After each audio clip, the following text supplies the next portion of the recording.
Maggi செஞ்சு தாத்தா. நீ நோன்பு வைக்கலையா மேகி கேட்குற? நோன்பு வச்சிருக்கேனே. ஓ நோன்பு வச்சுட்டு சாப்பிடலாமா? நல்ல நோன்பா இருக்கே, சூப்பர். சரி வா செஞ்சு தரேன்.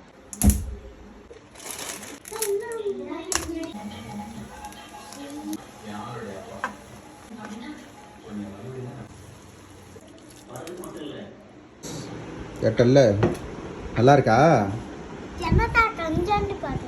கொஞ்சோண்டு தான் இருக்கா? போதும், இது சாப்பிடு. நூடுல்ஸே சாப்பிடக்கூடாதுன்னு சொல்கிறாங்க. நீ அடம் பிடிச்சனால தான் உனக்கு இந்த நூடுல்ஸ். யாரா அந்த பையன்? யாரா அந்த பையன்? இப்போ எங்கே போகிறோம்? ஏய் சூப்பர் ஸ்டார் அண்டினே போடா டுபாக்கு. என்ன சாப்பாடாக இருந்தாலும் பள்ளிவாசலில் நோன்பு கஞ்சி வாங்கி குடிக்கிற டேஸ்ட்டே தனி தான். நம்ம ஊர் நோன்பு கஞ்சி தான்.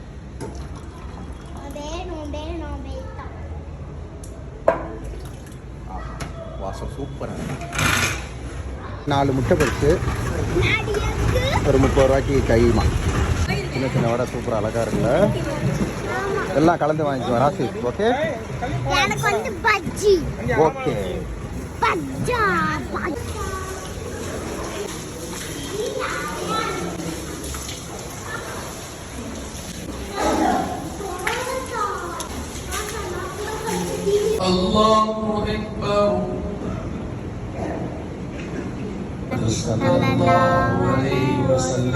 நோன்பு திறக்க இன்னொரு 2-3 நிமிஷம் தான் இருக்குது.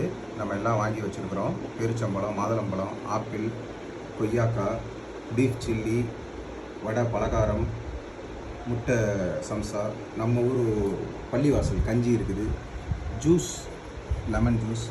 மோஸ்ட்லி வந்து எண்ணெய் பலகாரம் சாப்பிடக்கூடாதுன்னு சொல்கிறாங்க. ஆனால் காம்பினேஷன் நம்ம ஊரில் வந்து கஞ்சி எண்ணெய் பலகாரம் தான் எல்லோரும் சாப்பிட்றாங்க. இருந்தாலும் முடிஞ்ச அளவுக்கு தவிர்த்துக்கிறது நல்லது. ஃப்ரூட்ஸ் எடுத்துக்கிறது ரொம்ப நல்லது. நீ நோம்பத்தா? கொஞ்ச நேரத்துக்கு முன்னாடி பஜ்ஜி சம்சாலாம் சாப்பிட்ட.